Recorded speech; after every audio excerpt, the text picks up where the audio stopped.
Melvyn Prior on BBC Radio Lincolnshire. Someone to meet now who's setting up a new business group for women in the Grantham area. Kim Adele-Platz is a leadership coach and is a council member for the IOD, Institute of Directors, and I'm pleased to say she's in the studio. She's made it through the traffic. Well done, you. Thank you. Now, look, before we go any further, I've found out something about you. How many houses have you lived in over your lifetime? Okay, so since I left home at 21, I've lived in 36 houses, and I'm currently 46. 36 houses. How come? How come you've lived in so many houses? So I having moved from being a hairdresser, I moved into financial services and moved around a lot with promotions and different work. So I ended up in the Isle of Man at one point, then came back and did Norwich, Nottingham, Newcastle, Northumberland, ran out of ends and moved across to Harrogate and York. So I've been really fortunate. I've lived in some beautiful parts of the country and met some amazing people. And I think that's part of life, isn't it? Is getting to meet people. Incredible. The other interesting story, although you've got many to share, you say you moved from hairdressing, and hairdressing was where you got your qualification, but Yes. You've ended up doing so much more. Yeah, so I was hairdressing. I've set my own business up at 18, and then at 24 I found out I was allergic to perm lotion, which in the 90s was a bit of a problem because perms were clearly quite popular. So I ended up having to sell the salon. I sold it to the girl who worked for me, and she still runs it today. My niece still goes there. And I got a 15-hour-a-week temporary contract as a cashier at the Halifax while I worked out what on earth to do when I grew up, because that had been my lifelong dream. And from there, never really looked back. I very quickly got promoted to salesperson, then interviewer, then mortgage interviewer, then operations manager, and then just kept moving around until I was really lucky. I got my first director's role at 30. And continued to just progress and move around. So I've been very fortunate. What does that do to somebody's career? You get a director role. Does that immediately make different people and different companies look at you differently? Yeah, you suddenly start to get people really taking notice of your profile and then starting to want to see. So I start to get headhunted from different companies to say, we can see from your profile you do this, can we move you over?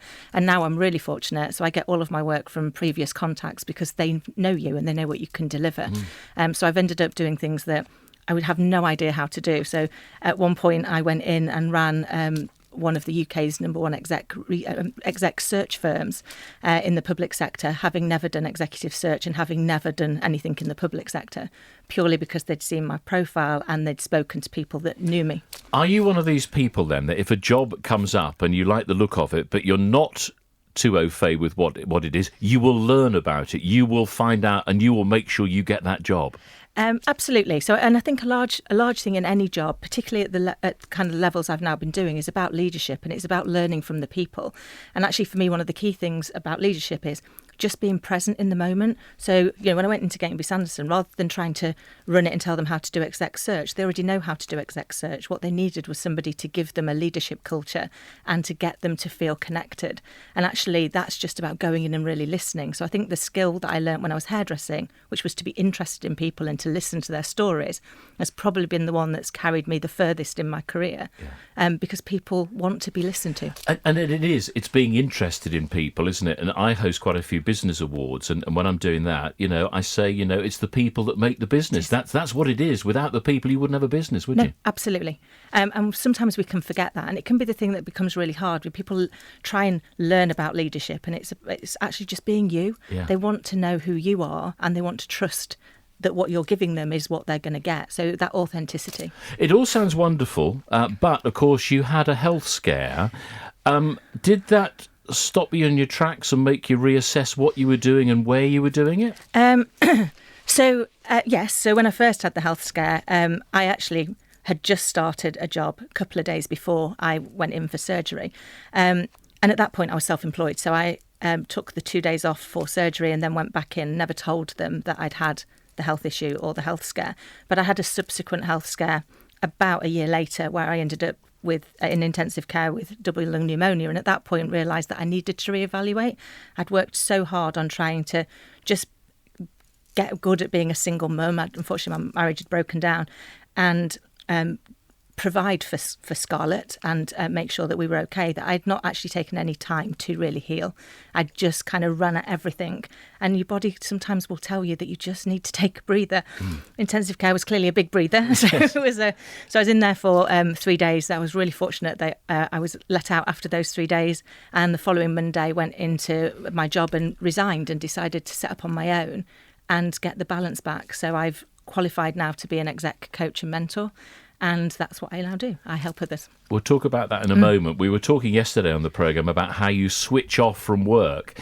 When you were in intensive care, was your phone still on the bedside cabinet in hospital in intensive care and you were wanting to get on that phone? Were you of that mentality at that time? Absolutely. In fact, I was still emailing people. I was still messaging constantly throughout the 3 days that I was there. But actually, I did have a breather because I couldn't move. I had to stay in the bed. I was like attached to too many machines to mention. Yeah. So you had to take a bit of a breather and take a bit of a rest. And you suddenly realise that the world's not going to stop if you don't answer the email immediately. Yeah. And you have to just think a bit differently.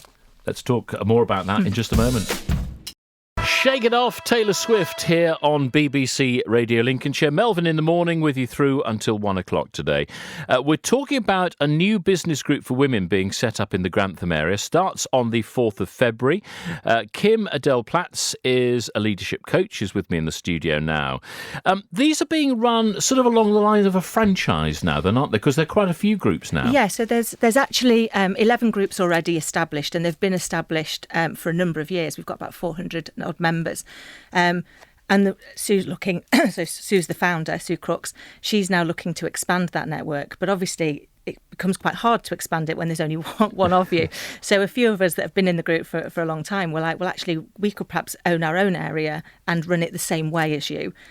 So it follows the same ethos, it follows the same well-trodden path where it is about supporting other women and empowering them to build their networks. And I think also, when you work for yourself, it can be quite lonely. And having somebody to be able to pick up the phone to, or just go into the Facebook group and go, I'm having a really tough day today. And then there will always be quickly like lots and lots of messages from other people going, you've either got this, or can I help, or remember the success from last week. So it's like building yourself your own little team, because that for me was the thing I missed out of corporate life. What happens at the sessions and how long are they then? So the sessions range, so they happen every month, first Tuesday in the month for Grantham, and they'll alternate between a 2-hour lunch and an hour and a half coffee catch-up. In the 2-hour lunch, there's always a motivational speaker who comes in and shares a bit about their journey to try and help people see how they can push themselves further and gain that success themselves. And there's also an opportunity for everybody to quickly share what they do and their business. And then it really is just about networking. And we encourage all of our members to actually want to meet with each other and have one-to-ones afterwards and have a little coffee session, because it's amazing what you can do as a result of that. And it's interesting, I know we were just talking about this, the fact of networking. You immediately think business and selling and this, that and the other. That's not the idea. The idea is supporting each other, really, isn't it? Absolutely. It really is about supporting each other. I don't sell anything to any of the groups that I go to, because actually that's not really my client base. No. But what it does do is give me a really good support space. Now, for some of them, they do work with each other. I actually do use some of the members in my group to help me with things like social media. So I use Saxton Marketing to help me with that. Claire's part of the group. So actually it's a good way for me to build those parts.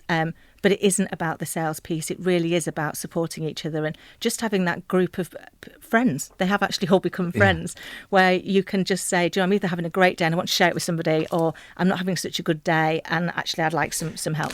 Whereabouts are you going to have your first meeting, and who's welcome to come along?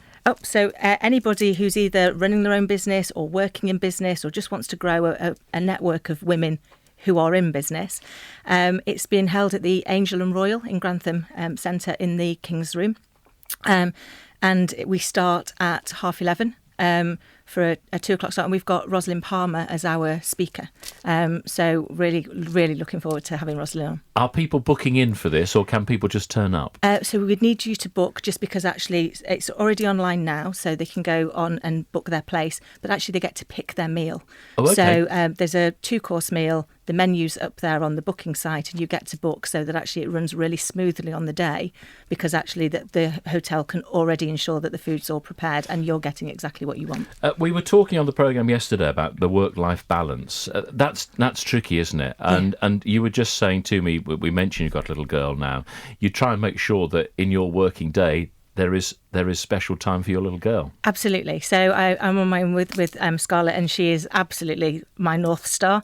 And it's important to me. She has to do a lot of hours in nursery while I run my businesses, that actually I'm always the one that picks her up. And between 5 and 7, when I pick her up and she goes to bed, is our time. So I ask people to respect that, and unless it's an emergency, to not call me during that time, so that I can actually, I don't know, paint the picture. Yeah. We had to do a tiger this week, which is very embarrassing and is on social media for anybody to laugh at, because clearly Mummy is not very good at creativity. You can't be great at everything. No, absolutely.